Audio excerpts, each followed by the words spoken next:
주택 공급 질문의 역세권 개발, 재개발과 재건축 기준 수정 등 검토 여건에 잠재적 대권 주자인 정세균 국무총리가 22일 국회 대정부 질문 대비전을 치렀다.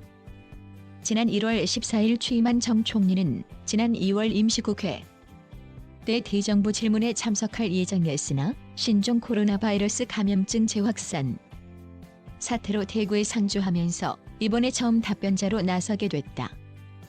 정 총리는 이날 행정수도 박원순 전 서울시장 성추행 사건, 검찰개혁, 남북관계 등 여러 민감한 현안에 대한 야당의 공세적 질문에도 여유 있게 대응하면서도 할 말은 하는 모습을 보여 눈길을 끌었다. 가령 그는 친정인 더불어민주당이 드라이브를 걸고 있는 행정수도 완성 문제에 대한 민주당 박범계 의원 질문에 선위헌 문제 해결 입장을 밝혔다. 여야 합의 입법으로 위헌 문제를 우회할 수 있다는 민주당의 입장과 다른 목소리를 낸 것이다. 그러면서도 그는 또 세종시 국회 분원 설치가 현재의 세종시를 고착화할 수 있다는 지적에 행정수도 완성을 위해 미루다가 그것마저도 제때 이루지 못해 비용도 절감하고 행정 능률도 올리는 것을 포기한다면 지혜롭지 못하다고 지적했다.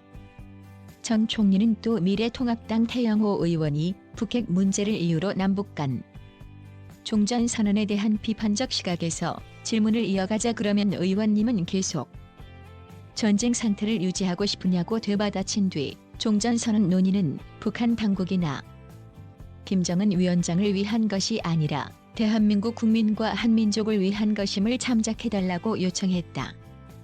그는 여당 일각에서 추진하는 이른바 국민묘진의 친일파 파묘법에 대해서는 국민적인 공감을 얻지 못하는 발의는 대부분 성공하지 못하는 것으로 알고 있다고 답변하기도 했다. 정 총리는 부동산 문제에 대해선 문재인 대통령이 언급한 대는 골프장 외에도 추가 공급 방안이 가능하다는 답도 내놨다.